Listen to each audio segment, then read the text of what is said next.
Welcome, welcome, welcome, family. We got this live edition today. I hope that there's something that will resonate with you. You know, the question is asked: the hardest project management knowledge area to master. Now, we all know that there is 10 knowledge areas. But see, I put a twist on this because what I realized is that there's one thing to master a knowledge area in the PMBOK, but when it comes to real life, meaning doing real project management, meaning being a or I should say pragmatic project manager, what comes with that? What does that look like from a knowledge area base? So the goal today, we're going to just unpack this and then we'll see what happens. First, let's make sure that everybody is on the same page. If you're not aware, there are 10 knowledge areas. Project integration, which just basically means ensuring all project components work together seamlessly for a cohesion and synergy. Project scope management, this clearly defines the work required and controlling any changes to maintain focus. Number three, project schedule management, developing and managing the project timeline and ensure timely completion. Number four, cost management, develop and control the project budget, including forecasting, monitor expenses, and managing changes to maintain financial stability. Number five, quality management. Define quality standards, measure performance, and implement processes to ensure deliverables meet stakeholders' expectation and organizational change. Number six, resource management. Optimize the use of human, material, equipment, resources to maximize efficiencies, productivity, and value delivered throughout the project lifecycle. Number seven, project communication management. Ensure clear, concise, and timely exchange of information with all project stakeholders. Number nine, project risk management, proactively identify, analyze, and respond to potential risks to minimize their impact on project success. Number nine, project procurement management, effectively manage contracts and vendor relationships to secure required goods and services. And number 10, project stakeholder and management, engage with influence key stakeholders to maintain alignment and support throughout the project. Now, I'm wondering which of those 10 that I've just rattled off real quick, I shouldn't say real quick, but rattled off in a sense that which of those knowledge areas? Is it stakeholder management? Is it maybe procurement? Is it cost? See, a lot of times what we don't understand is that the one that we really kind of overlook a lot of times is the one that is going to be the answer. What do you mean by that, AD? Well, there is a knowledge area that touches all of the different process groups, from initiating to planning to executing to monitor and controlling and closing. There's only one knowledge area. Well, yeah, one knowledge area that touches all of these areas. Do you want me to give you a minute to think? Do you want me to bring in the Jeopardy music? Do, do, do, do. Okay, time's up. Anyway, I'm going to unpack that knowledge area today and see what your thoughts are regarding it. Here we go. So the hardest project management knowledge area is integration management. See, integration management stands out the most challenging family knowledge area for project managers to master. See, because it requires a lot of coordination, synthesizing all project management knowledge area, from scope to time to cost to quality and so much more. And this has to be in a cohesive, unfined project. While each area has its own complexity, let's be honest. But integration management demands, it requires an overarching view, ensuring that all components work harmoniously together through consistent decision making, trade-off balancing, and adaptation to changes. Now you're asking me, well, okay, D, well, why is integration management is the hardest? Well, maintaining a holistic perspective is crucial as a project manager. But when it comes to integration management, it involves navigating the intricate web of relationships. Ooh. See, I know a lot of people were thinking, oh, stakeholder management is going to be the one, but it would if integration didn't touch stakeholder management, because one of the items that you have to deal with is you're dealing with stakeholders as you're putting together your project charter. That is the initial really aspect of where you're connecting with stakeholders. Interdependencies that exist across a project. Effective integration requires a project manager to carefully monitor and control how all the moving parts of a project interact, adapting as needed to ensure the project's overall success. So I'm going to break this down in a different way. I haven't seen anyone do this yet, so I may be doing something that I don't know. It could go well or it can't. So let's jump right into it. Point number one. Since we had 10 knowledge areas, I'm going to give you 10 points to back that up. And then, of course, my transformational remarks, and I'll keep it at a very high level. Coordinating across multiple knowledge areas. Integration management requires, as we talked about before, just a balancing act of balancing multiple project components from scope, schedule, cost, etc. You can talk about risk, all of the different knowledge areas, often with competing priorities. Now that is key, family. See, one of the things happens is when you are leading a project, and if you don't have if a team is working on multiple projects, meaning, okay, I have John as a project team member, and he is working on 2 other projects. I'm competing with those other projects. Which one of the 3 projects he's working on is a priority? Better yet, which one of those is he going to give his time to out of those 3 the most and be most present? Here's my actionable tip. Break the project into phases. During each phase, conduct integration reviews and ensure alignment across all knowledge areas. Most important, use change control board to monitor any alterations and their potential impact on other areas. Family, this right here is huge, because as you're leading projects, you're going to have the ability to coordinate across multiple knowledge areas, where you may be at one moment in communication and then you'll find yourself back up at scope because somebody is either trying to do gold plating where they're adding additional features and benefits that the customer never asked for. That's what gold plating is. Anyway, I digress. Let's move on to point number 2, stakeholder coordination and communication. Integration management requires close coordination with stakeholders, especially when there's a need for conflict. If you do not like conflict, you need to work on it. If you're going to be a project manager, you will consistently have conflicts.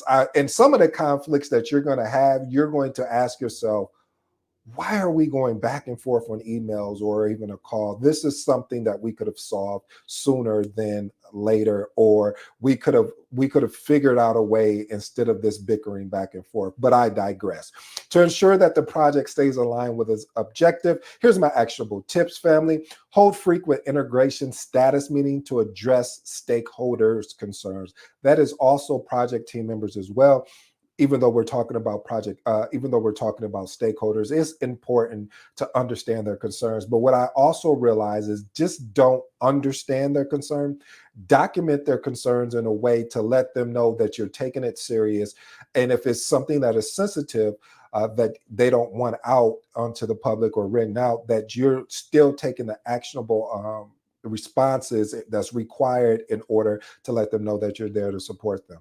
Develop a stakeholder communication plan that keeps everyone informed of changes, decisions, and their implications on the overall project. Point number 3, continuous decision-making under uncertainty. As a central hub of decision-making, the project manager most frequently must make choices under uncertainty and balancing risks, resources, and stakeholder needs. What does that mean? That basically means that a lot of times there are going to be decisions that come into you that you're like, man, I don't know if I have enough information. Should I make this decision, or should I just continue to sweep it on the rug and keep going? But as a project manager, you need to be able, if you don't have the right resources in that room to help you make a decision, you need to get them in the room or on the call or on the email to make sure that you're making that informed decision. And a lot of times you're not going to have all the information, so you're going to have to make a tough decision. Here's my actionable tips.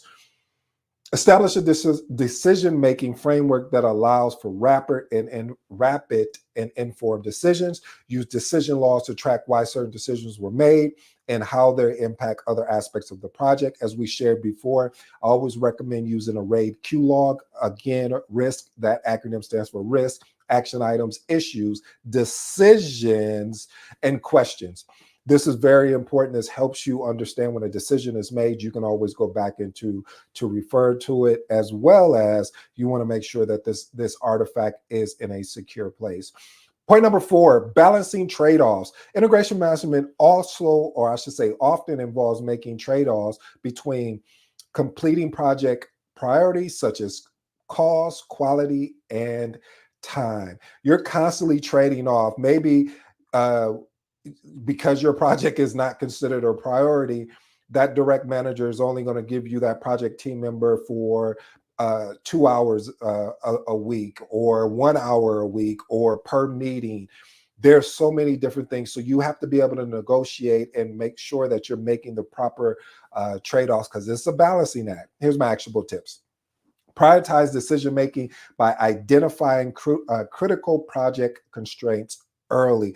Family, you want to do this early, and the other piece is often, because as the project is continuing to move on, something that wasn't a constraint when you were looking at your different constraints now has become a constraint. Some of the major constraints I've seen over my career has always been around, the most obvious one is time and resources. Those been the two. Yes, scope here and there, and cost, yes, but time and resources have been the major ones, because people want things faster than what is being delivered, or you don't have enough resources to do with the actual to actually finish the project or be able to balance all the different tasks. Work with stakeholders to determine which constraint has the most flexibility, and base trade-offs on that understanding. And again, I want to recommend here, it's important to read sales books and marketing books and things like that. Matter of fact, I'm going to do a book club on the books that I'm reading or I hear about, because I really think it's important. As a project manager, you want to think outside the box. Yes, different project management books are good. I'm definitely on board with that. As you can see, the books behind me, definitely want to pick you up a copy of them. Pick up a couple. I won't stop you. But the Magnetic Project Manager is one of those books. However, what I'm saying though, family, is the importance of reading. Managing change across the project lifecycle. Point number 5. Change is inevitable, meaning integration management ensures that changes in one area don't negatively impact others, maintaining the overall project cohesion. Listen, a lot of times change is going to happen, and I'm gonna be honest with you. I've been doing this for so long that I know people hate change. And as a project manager, you have to embrace change, and then you need to sell that to your team as well as the stakeholders. Reason why is because changes make people do things that they're not comfortable in doing. Oh, I like that.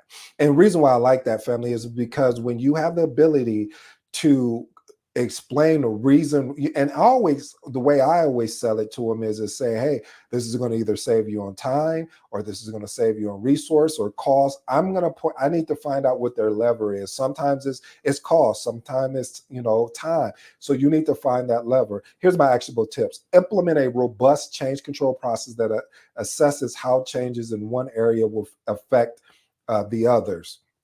My last one, ensure that all changes are documented documented, approved, and communicated to stakeholders. Listen, anytime a change happens, you want to over communicate, not under, but over communicate, to the point that they want to say, hey, we understood there was a change that happened. Great. Because a lot of times people will act like they didn't see their emails, or they didn't see the meeting invites, etc. Let's move on. Point number 6, aligning with organizational strategies. Projects often exist within the broader context of organizational strategic goals, ensuring that project remains aligned with those goals and an ongoing challenge. Family, one of the things is you will see what happen is when you're leading a project, you have to be able to help the team understand, the project team, as sometimes even the stakeholders, the reason, the purpose, why are we doing this? And you need to lead them to the bigger goal. When certain times when I have issues with stakeholders and I see they're just not getting it, or project team members, I'll set up a one-on-one with them and say, hey, what help me understand what the challenge is here of the bigger goal that you're missing here, because I want to make sure you're getting the proper support. Here's my actionable tips. Regular review project outcomes with senior management to ensure they align with organizational objectives. Number two, adjust the project scope or deliverables as necessary to stay aligned with the strategic priorities. See, one of the things that they don't talk about is that sometimes what can end up happening is you're leading a project and there can have been a change as far as compliance. Let's say, hey, you're no longer, and I'm just making this up, but you're no longer able to send emails without having some type of thing at the bottom of your signature that's saying, hey, this is coming from this particular organization. What that's basically what happens is you want to make sure that everyone understands that if a change has to be that take place, that you can communicate, like we were talking about earlier, communicate that effectively and update your project scope and deliverables with a proper change request. Just don't go update the scope or deliverable without proper change requests. All right. Point number 7, balancing long-term and short-term project goals. Integration management often requires juggling immediate project tasks with long-term strategic goals, ensuring that neither gets overlooked. Here's my actionable tips. Set short-term milestones that contribute directly to long-term goals. Use milestone reviews to reassess project objectives and adjust as necessary to ensure alignment with the larger strategic vision. A lot of times, family, when you have, especially if you're doing a predictive, which is basically a waterfall type project, you will have all of these tasks and it just seems like it is never ending. So being able to break it down, it allows the team to see, as they say, there's light at the tunnel. Point number 8, maintain flexibility while adhering to plans. Integration management requires striking a balance between adhering to project plan and being flexible enough to adapt to new information or challenges. This is one of the things why I love the agile mindset, because of the different frameworks from Scrum to Kanban to XP, Crystal, etc. But reason why I love agile is because of the flexibility.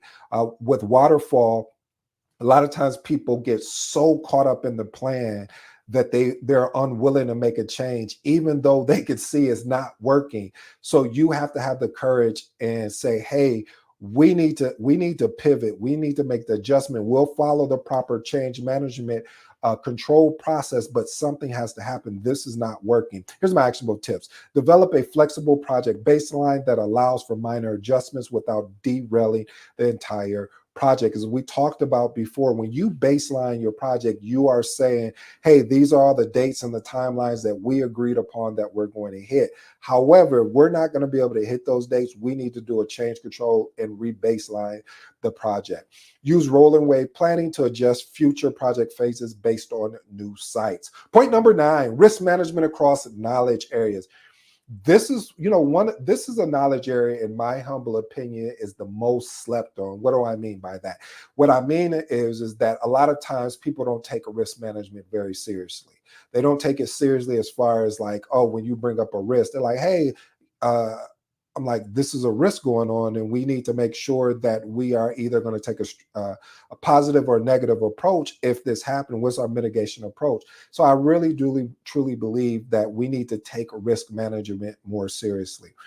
Integration management requires constant vigilance over potential risk across all knowledge areas, ensuring that mitigation strategies are aligned with overall project objectives. Actionable tips: develop a risk management matrix that maps risk across all knowledge areas, assessing their interdependencies. Regular update with the risk register and adjust mitigation strategies based on the project progress.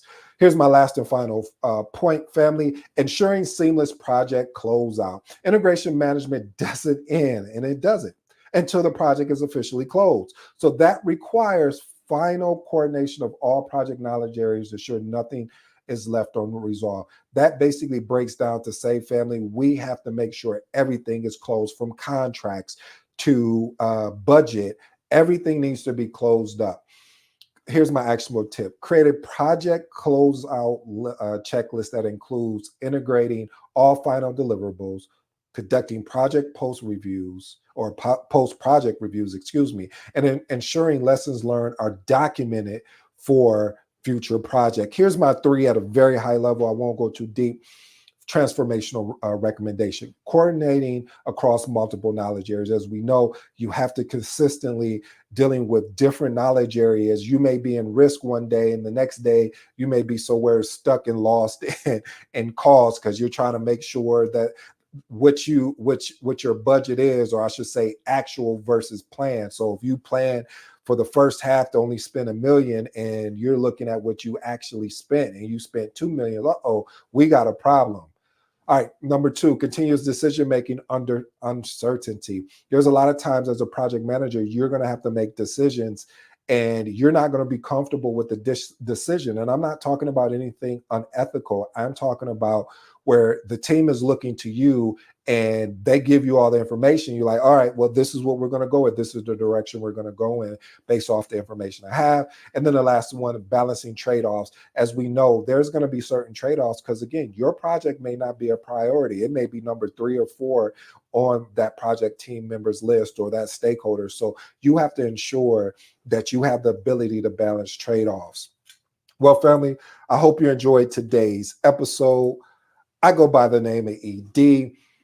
I tried to change it up of how to address this question regarding the hardest project management knowledge area to master, because I wanted to give you some real life aspect to it, as well as I wanted to break down how we can solve that. Well, I hope you enjoyed. Again, I appreciate the love. I appreciate you guys giving me this opportunity. You know my motto. Until next time.